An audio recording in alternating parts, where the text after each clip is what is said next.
Hello everybody, Dogman682 here, and welcome back to a reaction/rant video. Today I'm going to be reacting to Matt Welsh's top 5 most overrated films. Now, if you don't know who Matt Welsh is, he's basically Ben Shapiro 2.0. He makes politic videos, and he has shitty opinions. And I can for sure you that he has shitty opinions because I'm about to tear apart one of his videos. But let's not waste any more time and let's dive right into it.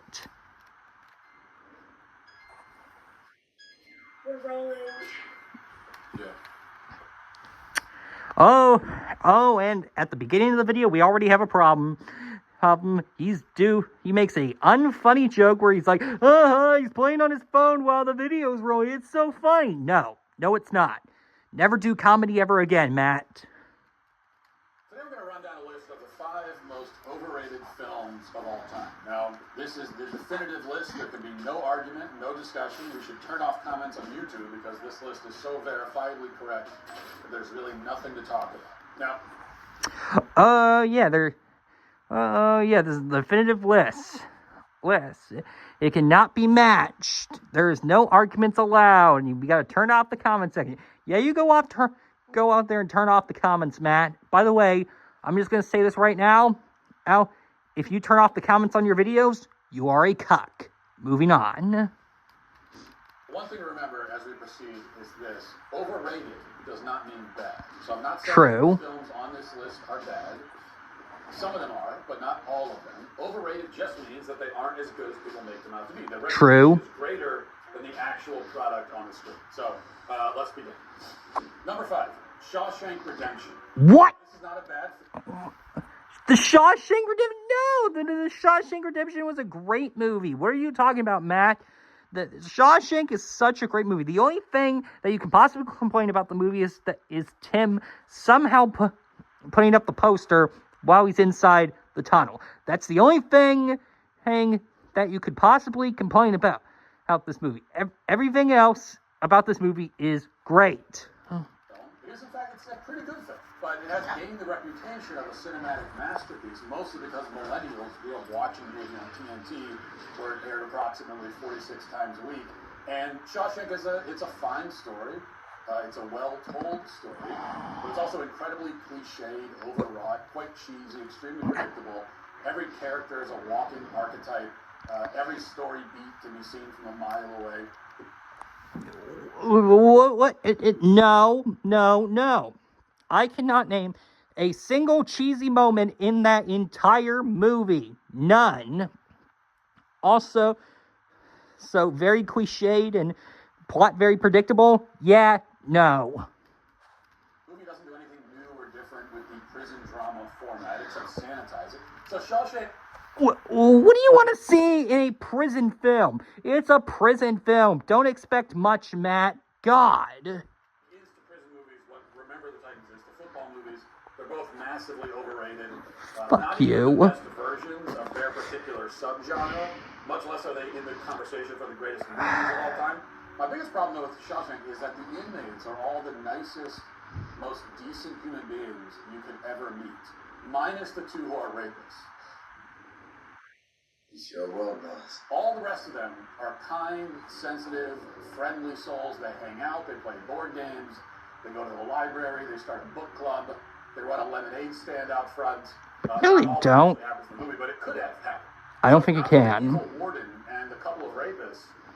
Shawshank actually seems like not a bad place to spend time. It's not even clear why Tim Robbins wants to escape so badly. So... What? Tim wants to escape the prison because he was wrongfully accused. Did you actually watch the movie, Matt? And I'm pretty sure it's important if a prison has a corrupt warrant, because the warrant is the one who runs the entire place. So yeah, it's pretty important if a prison has a corrupt warrant. And that takes away from a lot of the drama and attention. Number 4, Toy Story. Oh, fuck you. A good film for what it is. It's one of the best kids movies in the last 3 decades. It's just not good enough to warrant 3 sequels with a 4th on the way. What? Am I right? Matt, what are you talking about? 2 and 3 were great movies. I mean, to be fair, they're not as good as the first film, but they're still great movies. What the fuck are you talking about, Matt? Well, with Toy Story, story is the villain. Sid is the supposedly evil child living next door in the first Toy Story film. But what is Sid's great crime? Like, what did he do wrong? He takes apart his toys and reassembles them. This makes him a bad person. He didn't know the toys were alive. So how can you blame him for it? He thought they were inanimate objects. How can we blame him for his treatment of inanimate objects? Like, if it turns out that my chair is actually alive, am I suddenly a scumbag for sitting on it all these years? So, in fact, Sid is arguing. Okay, that was kind of funny, but I really think it's important for how kids treat their toys, because, like, the way Sid treats his toys, it could lead to him being a much worse person and doing a lot worse things when he's an adult. So yeah, it's very important how kids treat their toys, because let's say I have a son and I decided to buy my son a new toy, and then all of a sudden my son decides to take his new toy into the backyard, tape it to a firework, and launch it up into the air. I'm gonna be a little mad. So yeah, it's a really important moral for how kids treat their toys. Arguably a more sympathetic character than Andy. Sid is creative. He takes old toys and turns them into like new shapes and interesting creatures. What? No, he does nothing interesting with his toys. He just takes them apart and just slaps them together. He's not a scientist. He's not inventing the iPhone. Well, Andy forms very unhealthy fixations on his toys. He never does anything interesting or creative with them. And like, there's nothing wrong with a child having a toy, but it's like, it's a bit overboard.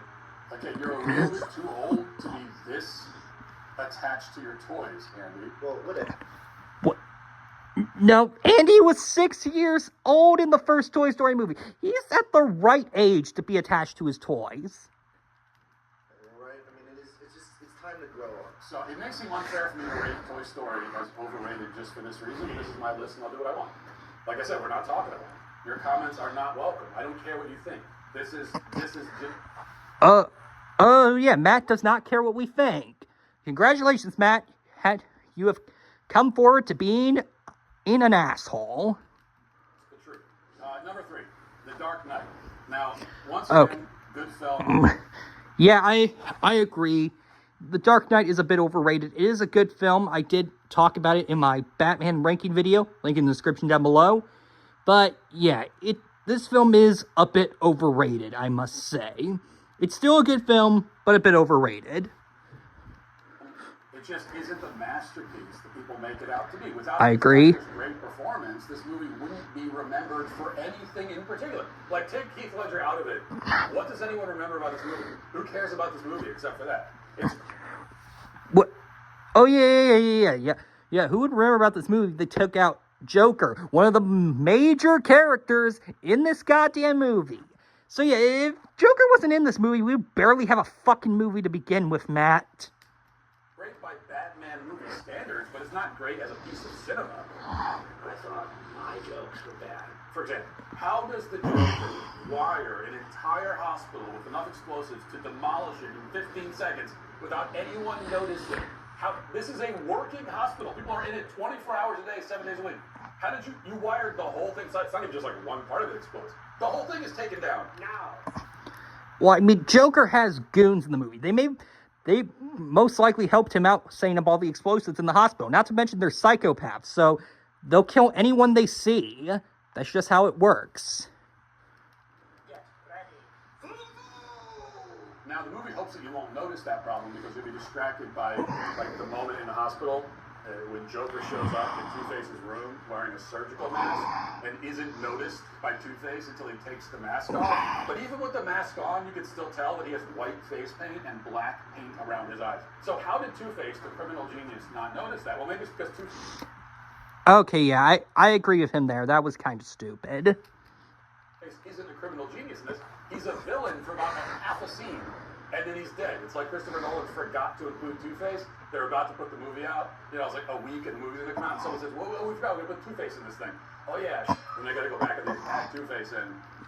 What are you talking about? Two-Face is literally the symbolization of the corruption of political figures. Like Harvey Dent, he promised to make the city better, and then he gets half his face burned off, and he's all of a sudden a corrupt, evil businessman. Yeah, like, I agree that it was a dick move to kill him off in the movie, but yeah, Two-Face served his purpose in this goddamn movie. Matt. And you can just take Two-Face out, and it doesn't change anything in the movie at all. No. I'm sorry. Dude, Two-Face served his role in the movie. I agree that it was kind of a dick move that they killed him off so early, but yeah, he served his role in the film. Well, my biggest issue is the end, when Joker somehow wires two ferries with explosives. Again, nobody knows how he did this. And then the passengers on each boat are told that they have to press a button and blow the other boat up before their own boat explodes. And one of the boats is full of convicted criminals, right? And then, of course, all the criminals band together and decide to do the right thing and not blow up the other boat. They said, hey, come on, guys, let's do the right... Come on, folks. Hey, fellas, come on, let's do the right thing here. Because we all know that criminals are renowned for their humanity and generosity and lack of self-interest. Maybe these were all inmates, from Shawshank. Like, maybe they just so happen to be the nicest criminals ever happen to be on this boat. So the movie just didn't have... Okay, yeah, I agree. The two boat scene was pretty stupid. I did go over it in my Batman ranking video. So yeah, I agree. The two boat scene was pretty stupid. Courage of its convictions. That's what I don't like about it. Let me ask you something. What is... Okay, this is just a sponsorship deal, and I'm just going to skip it, and here we go. Get extra 3 months free. ExpressVPN.com/Wolf. Yeah, I'll pass. Number 2, Marvel movies. All of them. The whole Marvel movie canon, they are all overrated because they're all rated as being at least better than cinematic slop, which is what they are all are. They're all bad. Like, every single Marvel movie is bad. There's never been a good one. I hate to tell you. The original... Okay, slow down there, Scorsese. That you are wrong. There are good Marvel movies. Matt, just admit you have shitty takes, and let's move on. Iron Man is really, really great. So the original Guardian of the Galaxy was a real breath of fresh air. Ant-Man is wildly underrated to me. Doctor Strange 2016, again, enjoyable. Thor Ragnarok is just pure silver. The Marvel Super... Oh yeah, thanks, Matt. Thanks for reminding me that I would rather hang out with Ben Shapiro than your stupid ass.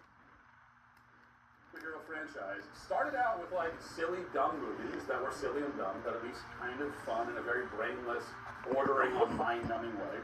And then as the films kept getting churned out, they got longer and more redundant and lazier. Like by the end of this whole run, each movie is 6.5 hours long, and it's. Okay, that's over-exaggerating. Like, Matt, how long do you want your movies to be? Please, tell me. How long do you want your movies to be? Like, somehow, every movie is the same as the last one, but longer. Aside from... These movies are not the same, you dumb shit! The movies have no stakes. And this problem became more pronounced as they started adding multiple universes and so on, until there were so many realities and so many universes that nothing that happened in any particular universe matters anymore. You can kill off somebody in one universe, there's an infinite supply of new versions to replace them. So who gives a shit at that point? See what I mean? Not very bright. In the old days, a superhero was... Dude, who cares about alternate universes? We're more focused on this universe's version. You dumb fuck. Fighting a villain who wanted to, maybe take over a city or something. But then it's like, okay, now they want to destroy a whole planet. And then they're going to destroy a whole galaxy. And then eventually it's like, he's going to destroy the whole universe. Thanos wanted to wipe out half the universe, not the whole universe. Watch the movies, Matt. Except that doesn't even matter, because this is one universe of a trillion. And so who cares about this universe? But the writing is so bad and so lazy that even the threat of universal destruction wasn't enough to create any real emotional investment in the story. Matt, shut the fuck up. You're wrong. You don't deserve to have an opinion ever again. Number 1, the most overrated film of all time is Star Wars. It's fun. It's decent. It's not deserving of the worshipful praise it receives, and it certainly does not warrant the 10 billion trillion films and shows and everything else that came after it. Not true. The original Star Wars movies were solid B movies. That's impossible. The acting's pretty poor, especially by Mark Hamill. Really, really bad acting. Fuck you, Matt. Star Wars saved theaters. Like back, Fox Century was filing for bankruptcy at this time, and no one was going to the movie theaters. And then Star Wars came out, and everyone was going to the theaters again. Star Wars saved Hollywood, and Mark Hamill's acting like he's characterized as a whiny toddler in the first Star Wars movie, and that's his whole character arc. He has to learn to be better. He has to learn to take responsibility into his own actions, Matt. And I would understand if this was Empire Strikes Back. I do think Empire Strikes Back is slightly overrated. It's still a good movie, but I don't think it deserves the spot of being one of the best movies ever made, because, no, it's really not. Is kind of cheesy and derivative in parts. And I say derivative not because, everything after Star Wars is ripping it off, so I'm just used to it.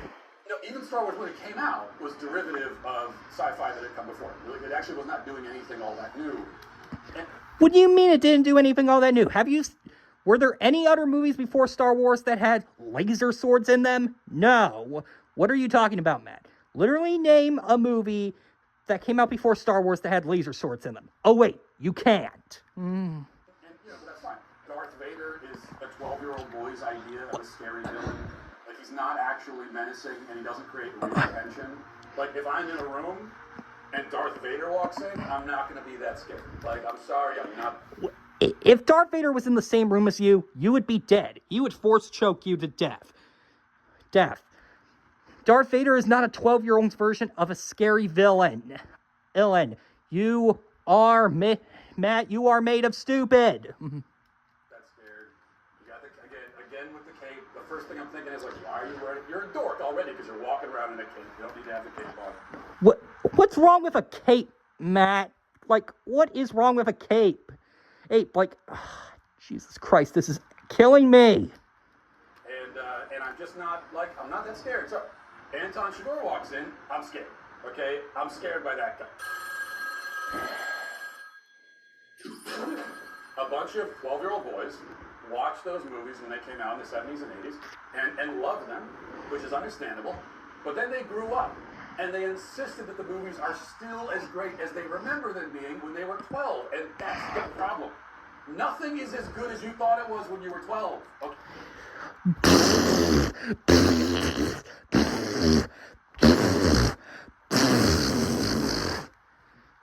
That's what I have to say about what you just said there, Matt. Hey, you were 12. Okay. All right. You think you can do this to me? And Star Wars is the same thing. Now, you all need to grow up and realize it. The answer is never. You hear me? Never, ever. And this is one of the best movie scores ever made.